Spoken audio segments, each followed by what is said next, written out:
The Gaza Strip pounded with unrelenting airstrikes from Israel. Parts of the enclave reduced to rubble as the Israel military strikes back at Hamas with a force like, quote, never seen before. But though Israel didn't start this war, Israel will finish it. Hamas will understand that by attacking us, they've made a mistake of historic proportions. We will exact a price that will be remembered by them and Israel's other enemies for decades to come. It's in retaliation to a surprise attack by Hamas 3 days ago, on the last day of the Jewish festival of Sukkot. Hamas, the militant group that runs Gaza, wants to establish an Islamic Palestinian state in the place of Israel. They attacked Israel on multiple fronts, launching missiles that killed hundreds, breaking across the border and rampaging through Israeli streets, abducting over 100 hostages.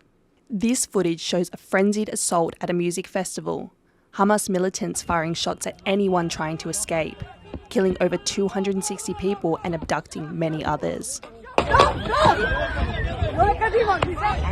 In a recording released by Hamas' arm wing,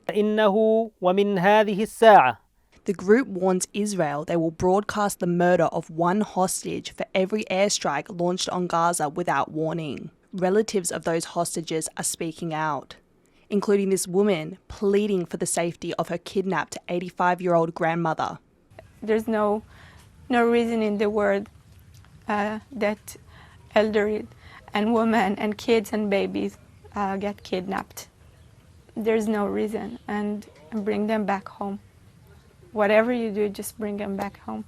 But Israel has pushed forward with its counterattack, the defense minister ordering a complete siege of Gaza, cutting off food, electricity, fuel and water supplies to the enclave's 2.3 million people, whose movements and resources have already been limited by a blockade from Israel since 2007, when Hamas took control of the Strip.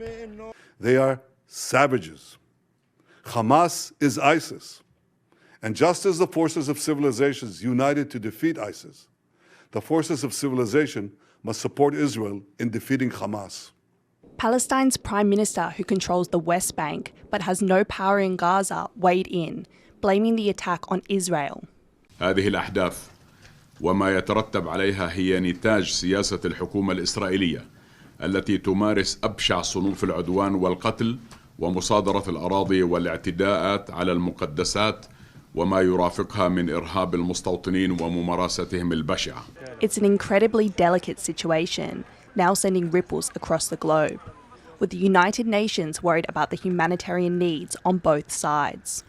Let me begin by repeating my utter condemnation of the abhorrent attacks by Hamas and others against Israeli towns and villages. While I recognize Israel's legitimate security concerns, I also remind Israel that military operations must be conducted in strict accordance with international humanitarian law. At the airport in Tel Aviv, thousands attempted to flee, as nations send in repatriation flights. The US is sending military support, with President Joe Biden saying he will give Israel what it needs to defend itself. But the international community is divided. While Western governments are standing with Israel, there are those who sympathise with the Palestinian cause. As attacks enter their fourth day, there is no indication of let-up. And in this long-running conflict, it's the civilians on both sides who will continue paying the heaviest toll. Scott Huang and Rosie Grenenger for TaiwanPlus.